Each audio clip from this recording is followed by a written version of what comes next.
Mémoire vive, avant cela, nous sommes toute la semaine avec les souvenirs de Jazz sous les pommiers, 41e édition cette année. Hier, nous avons retrouvé le tout premier reportage diffusé sur le festival. C'était avec Rémi Roche et Jacques Lacan en 1982.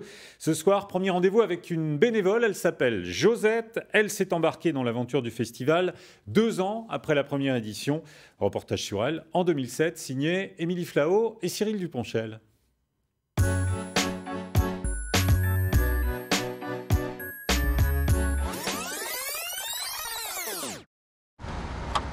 Cela fait 23 ans que ça dure. 23 ans que Josette est bénévole au festival. Les années passant, elle a pris du galon. Aujourd'hui, elle est responsable de l'hébergement des musiciens.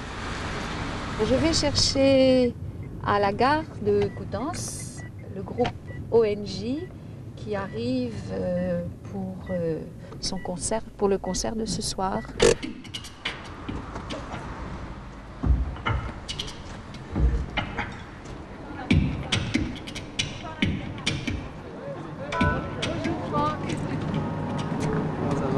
Ça va, bon voyage.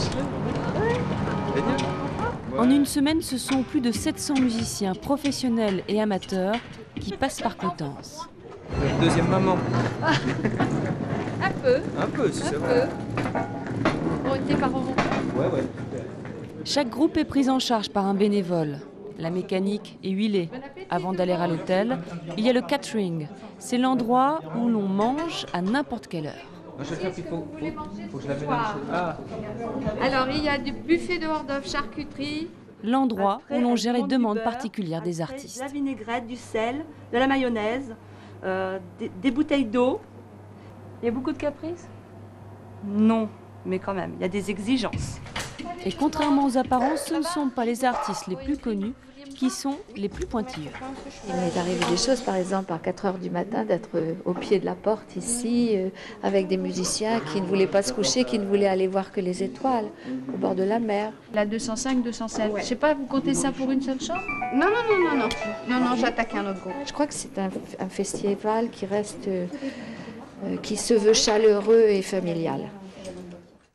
Et autre rendez-vous avec une bénévole à présent, Pierre-Marie Piau reçoit Catherine Savary qui a rejoint l'équipe de Jazz sous les pommiers en 1998. Elle évoque, vous allez l'entendre, une histoire de copains, d'amitié profonde pour justifier son engagement tout au long de ces nombreuses années.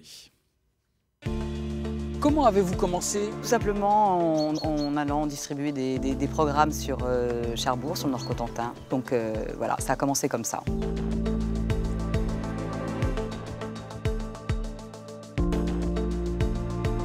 « 1998-2022, qu'est-ce qui fait que vous êtes toujours bénévole à Jazz sous les pommiers » C'est parce que c'est une histoire de copains, d'amis. Voilà, on est content d'être ensemble, de se voir.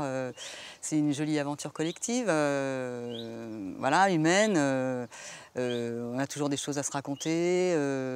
En quoi est-ce une satisfaction de donner de votre temps, de votre énergie? Je suis heureuse d'être avec les gens, de découvrir des nouvelles des musiques, des nouveaux musiciens, de voir un petit peu comment ça se passe, de les suivre pendant toute une journée, ou parfois 2 jours, ou 3 jours, ça m'est même arrivé. C'est une parenthèse pour vous par rapport à la vie de tous les jours?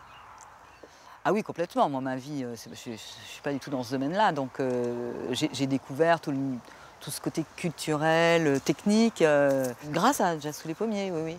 En quoi est-ce satisfaisant de se dire « je fais partie de l'événement » ? C'est de participer, d'être la petite fourmi qui va travailler à son niveau et puis voilà, permettre à ce que ce beau moment, ce festival ait la renommée qu'il a maintenant. On peut être fier, je pense. Ouais. C'est une fierté d'être bénévole à Jazz sous les pommiers. Il y a plus de 450 bénévoles, donc tous ces gens-là travaillent ensemble. On a tous besoin les uns des autres et puis voilà, ça forme ce résultat-là. Alors beaucoup d'événements peinent à renouveler leurs équipes de bénévoles. Je ne sais pas exactement ce qu'il en est à Jazz sous les pommiers, mais je crois comprendre que la moyenne d'âge a augmenté. Comment vous l'expliquez ça? Qu'on ait du mal à attirer des jeunes vers le bénévolat? Je ne sais pas, est-ce que les gens ont du mal à se rendre disponibles? voyez, avec la période de la Covid, les gens étaient quand même solidaires, les gens ont envie de partager, d'aider les autres, de se rassembler. Ils ont besoin aussi de ça. Alors peut-être que là, dans le bénévolat, souvent on dit j'ai pas le temps, quoi.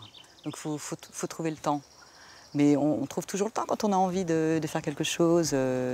On s'organise toujours dans son planning. Ça fait du bien de partager des choses gratuitement. On donne un petit peu de son temps en fonction de ce qu'on peut. Oui, ça fait du bien. Ça fait du bien.